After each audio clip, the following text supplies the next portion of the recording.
Tony Spence, thanks for sitting down with us. One of the realities of the church in North America, and perhaps it's more pronounced in the United States than Canada, but I think it is also the case in Canada, is there's some polarization that has infiltrated the Catholic Church, and we find different opinions about different things, and oftentimes Pope Francis is the bedrock or the foundation or where the conversation starts. And then some people tend to go in different directions, but it's a fascinating thing. Certainly, the United States society is divided. Secular society is very polarized now, and the church there are factions in the church that are very polarized that cannot be placated no matter what. So I think Francis' change in tone in the 2 years of his papacy from one under St. John Paul II and Pope Benedict that was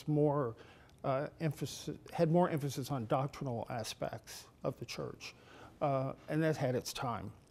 So, and now Francis is saying, okay, we have these doctrines, but now let's concentrate on being pastors, as bishops, as priests, as heads of families, as just people in the pew.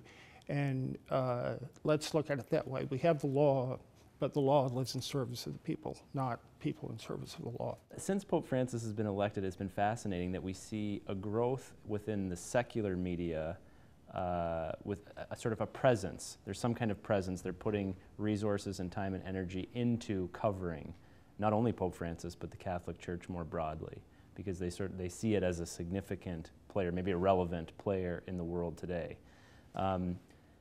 Can you comment on that? I mean, is this a phenomenon that's isolated to Pope Francis the man, or do you see it in a sort of bigger picture, a bigger development is happening? I hope it's a bigger development that is happening, and it's about time. Over the last 20 years, reporting on religion had really faded. It became weak and was very much a low priority for media in the United States and Canada. I think they were every daily newspaper and television station had somebody who would cover religion robustly. They even have religion sections in the newspapers, and those have all but faded over the years.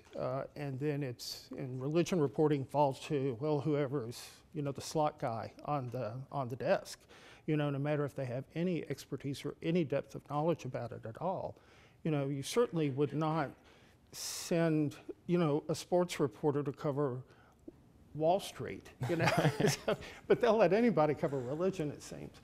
So, but there has been a movement, I think, Sebastian, to put more investment in religion reporting. Certainly Francis might have been the tipping point, but I've seen a lot of investment and a lot of renewed interest in religion reporting in the media.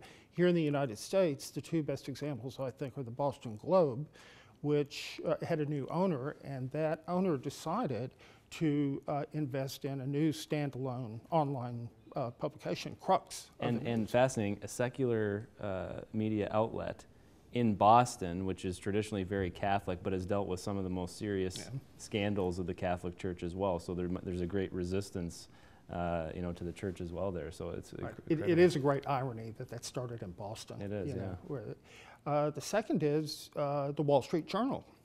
So part of Rupert Murdoch's empire, and the Wall Street Journal has realized that Francis is a bit of a game changer globally, because he is addressing global economic situations. He is addressing environment situations, which has enormous financial impact on business, on the world, on how nations organize themselves. So they have created a Vatican bureau now just for the Wall Street Journal, and have a person there covering the Holy Father, just the Holy Father, and issues around the Holy See. Tony Spence, thank you very much. My pleasure. Thank you for having me.